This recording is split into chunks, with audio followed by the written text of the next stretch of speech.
Saat suaranya selesai, Qin Yichan mengeluarkan benda suci. Saya tidak tahu apa itu tulang dewa. Dia menemukannya di medan perang di Xinjiang Timur. Tapi itu pasti benda suci. Patriark, ini untukmu. Zhao Tianyu bisa mendengar darah mendidih, melihat kapak ganda. Matanya berbinar, menggosok tangannya dengan rasa iri. Qin Yichan berkata sambil tersenyum, untukmu. Terima kasih Patriark. Zhao Tianyu sangat gembira. Meskipun dia juga memiliki tentara saat melatih Blade, tapi itu bukan miliknya. Tapi sekarang dia memiliki objek pembagiannya sendiri. Setelah mencabut kapak ganda, Zhao Tianyu berhenti berbicara. Qin Yichan melihat ini dan tidak bisa menahan senyum.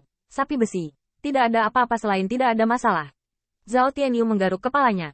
Kalau begitu Patriark, langsung katakan. Anda mengatakan bahwa Anda dan ras Anda adalah ras yang sama. Tetapi saya merasa bahwa Anda, saudara-saudara Ziyun, dan gadis kecil Lu, semuanya, tidak ada nafas ras manusia bukan? Qin Yichan berbicara untuknya. Dan Zhao Tianyu bernostalgia. Tetapi kemudian dia memikirkannya. Dan berkata, Patriark, An mengerti. Anda hanya berusaha menutupi identitas Anda, bukan? Lagi pula, meski kemampuan Patriarknya bagus, tapi ras manusia di dunia ini, meski kuat, akan ada yang lebih kuat darimu untuk berdiri dan menggertak. Qin Yichan tersenyum. Kamu benar, tapi tidak apa-apa. Dia memukul bahu Zhao Tianyu. Tainyu, aku memberitahumu sebuah rahasia. Kamu harus merahasiakannya untukku. Patriark, katamu, mulut sapi besi adalah yang paling keras. Senyum Qin Yichan menyatu. Wajahnya tiba-tiba menjadi tenang. Sebenarnya, aku di dalam tubuh, tidak hanya darah ras manusia, tetapi juga darah naga sejati. Hal yang sama berlaku untuk Ziyun. Dia memiliki lunas. Adapun Xiao Luer, saya tidak tahu apakah Anda mendengarkan kata keluarga rusa 9 warna. Singkatnya, itu adalah saudara naga sejati. Qin Yichan berkedip, dan ras manusia kita adalah keturunan naga sejati. Keturunan naga sejati. Zhao Tianyu tercengang. Kata-kata ini masih didengar oleh nenek moyangnya dari monster Rache. Apakah Patriark, keturunan True Dragon? Apakah itu legendaris? Ya, itu adalah penjahat legendaris. Tabu dari semua ras. Mata Zhao Tianyu melebar. Tetapi Qin Yichan berkedip. Namun, mantan naga sejati memiliki sejarah yang gemilang. Kami adalah penguasa dunia ini. Zhao Tianyu luar biasa. Apa status ras manusia? Dia tidak tahu. Bahkan sebelumnya, anak-anak ras manusia dari Beihao Starfield lahir dengan gagasan, kamu hanyalah makanan, budak, dan mainan dari ras monster. Tapi Patriark mengatakan True Dragon pernah menjadi penguasa langit dan bumi. Apa kesenjangan? Kognisi Zhao Tianyu runtuh. Sebelum dia bertemu Qin Yichan, dia mendukung keyakinannya pada kultivasi keras, yaitu, selama dia bisa menyenangkan tuan muda ras monster Miss itu, keluarga dan klannya bisa hidup lebih baik. Patriark, apakah kamu bercanda? Begitu kata-kata itu keluar, Zhao Tianyu ingin menamparkan dirinya sendiri. Hal semacam ini akan menjadi lelucon Patriark? Jika bukan karena akar yang sama dengan cabang yang berbeda, Patriark dan saudara-saudara Ziyun, dan Xiao Lu, akan memperjuangkan rumah untuk mereka dan menyebut mereka saudara? Kepala Qin Yichan, itu benar. Tapi naga sejati ditekan oleh semua orang, dan tidak ada lagi legenda naga sejati. Jadi aku tidak berani memperlakukan darah naga untuk berbagi denganmu. Sekarang bagi kami, jika kami benar keturunan naga sejati, kami hanya akan mati lebih cepat. Namun, saya harap Anda ingat bahwa kami tidak kehilangan ras apapun bahkan jika itu hanya ras manusia. Anda harus dapat mendukung langit dan bumi. Zhao Tianyu mengepalkan tinjunya dan memukul dadanya. Patriark, ingatlah. Saya tidak bodoh. Tidak, saya akan berbicara di mana-mana. Tapi aku tahu, Human Rache, True Dragon, kamu tidak boleh diintimidasi saat kamu lahir. Qin Yichan menunjukkan penghiburannya. Banyak tabung giok kemudian dikeluarkan. Di dalam tabung giok terdapat jejak kekuatan abadinya, yang mencatat berbagai jenis teknik abadi.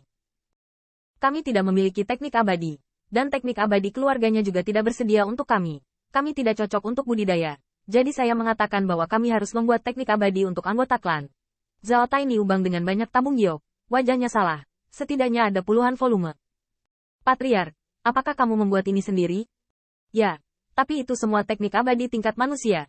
Nilainya sedikit lebih rendah. Tetapi berapa kali itu bisa dikembangkan banyak? Zhao Tianyu menarik napas dingin. Meskipun itu adalah teknik abadi tingkat manusia, tetapi ada lusinan volume. Itu juga sangat kuat. Anda tahu, Patriark baru saja tutup selama sebulan. Ziyun juga terkejut. Meskipun kekuatannya juga meningkat, dia dapat menciptakan teknik abadi, yang mewakili pemahaman tentang Dao abadi, dan mahir dalam berbagai metode. Poin ini, dia jauh lebih buruk daripada bosnya. Zhao Tianyu, memegang teknik abadi, pergi dengan gembira. Saya baru saja meninggalkan kaki depan saya, tetapi saya melihat aliran cahaya menerobos di langit. Pengunjungnya adalah Bai Chang. Senior Bai, Qin Yichen memberi hormat. Dan sementara Bai Chang mengembalikan hadiahnya, dia kagum pada Tianfu yang terorganisir dengan baik. Meskipun dia tidak sesejahtera benua manapun, ini hanya 1 bulan. Ketika dia tiba di bintang-bintang, dia melihat bahwa 1 miliar ras manusia dapat menghuni dan angin kultivasi bela diri umum. Semua lapisan masyarakat sudah mulai terbentuk. Aku tidak bisa melihatnya, teman kecil Qin dan gaya pemimpinnya. Qin Yichen tertawa. Setelah beberapa kata, Bai Chang berbicara tentang bisnis. 2 hal. Pertama, adapun hal pertama, Yang Mulia akan menjadi dewa. Mata Qin Yichen berbinar. Selamat kepada Yang Mulia. Bai Chang sangat tenang dan sukses. Itu hanya Tuhan. Tapi untuk Yang Mulia, di mana air mengalir, sebuah kanal terbentuk. Saya di sini untuk meminta Anda menyaksikan transformasi Yang Mulia menjadi Tuhan. Ini adalah hadiah yang Yang Mulia izinkan sendiri. Qin Yichen belum berbicara, tetapi melihat laut kesadaran teratai merah di dalamnya tidak dapat menahannya. Ini kesempatan langka.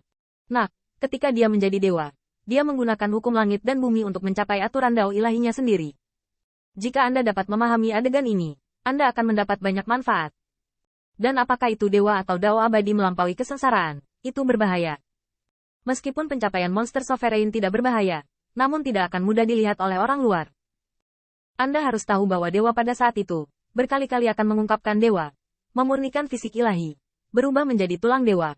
Kekuatan abadi diubah menjadi kekuatan ilahi. Dapat melepaskan tubuh, bertukar tulang, dan juga akan mengungkap beberapa masalah. Tentu saja, monster sovereign secara alami tidak takut.